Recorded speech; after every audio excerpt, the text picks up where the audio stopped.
All right, guys. So we've been seeing a bunch of questions coming about e-bikes for hunting, and it's something that I have a little bit of personal experience with.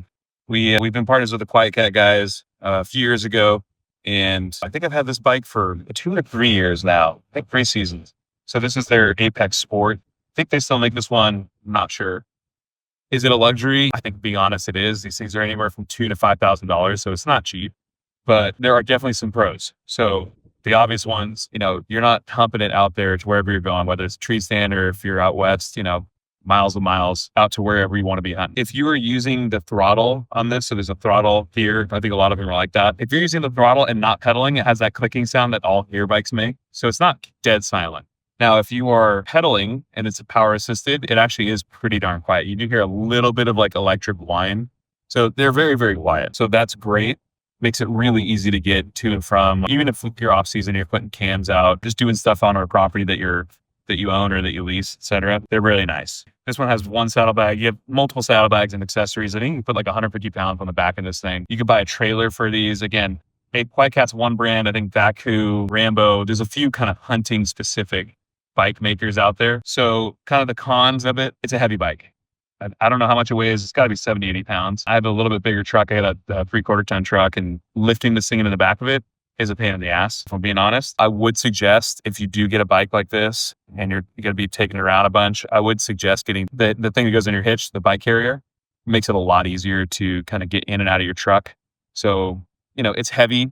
If you're in public land out west, some of the different public lands have restrictions. So for like motorized vehicles, this can fall under that. I know that these bikes, at least this one, can be basically derated. So you could turn it into a certain mode where it's illegal to go on a no motorized bike area. However, it's a very heavy bike. So I would not want to be, kitted up with, pack and weapon and pedaling this thing man-powered uphill. It would be terrible. So, there are a couple of kind of cons there. And again, of course, expense.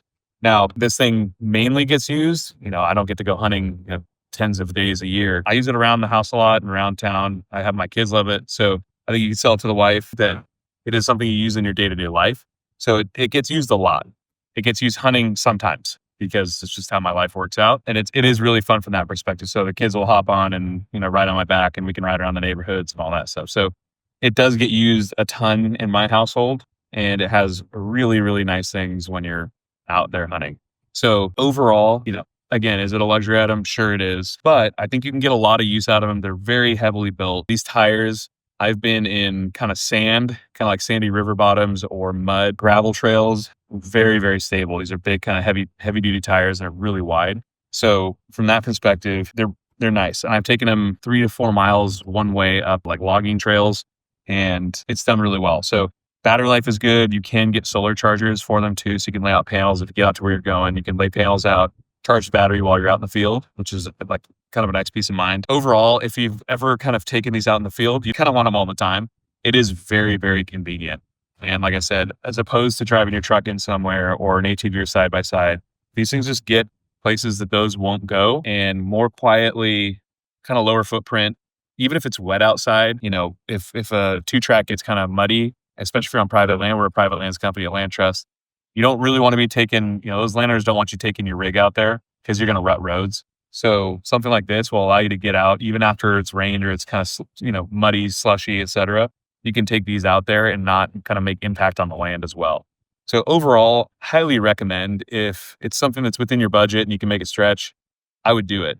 I've never been out hunting and I wish I didn't have the bike. And I've definitely been out hunting since I've had this. And man, I wish I brought it, because there are times where I hadn't brought it, and you just kind of say, wow, it would be a lot more fun, a lot easier, a more enjoyable time if I had the bike. So overall, I recommend. Again, I've only used the Quiet Cats, but there are other brands, and I'm sure they're all relatively similar. So I don't think I would buy a non-hunting e-bike and try to take it out hunting. I just know that they build these things kind of overbuilt to be able to put a lot more weight on. I weigh 200 pounds. You wear a pack, you end up getting something. You need something sturdy to be able to do that. So I would recommend going with a hunting-oriented e-bike instead of just trying to buy an e-bike that you're going to dual purpose for it. So this will do really well in town and out there. Those non-hunting e-bikes will do really well in town and questionable out there. So anyways, guys, if there are questions, please put them in the comments. We're not anymore affiliated with Quiet Cat, so this is just the bike that I've had. if you're wondering. So it's not sponsored or anything like that. Just giving you a kind of bird's eye view, I guess, of owning this for a few years. And I definitely recommend you checking it out.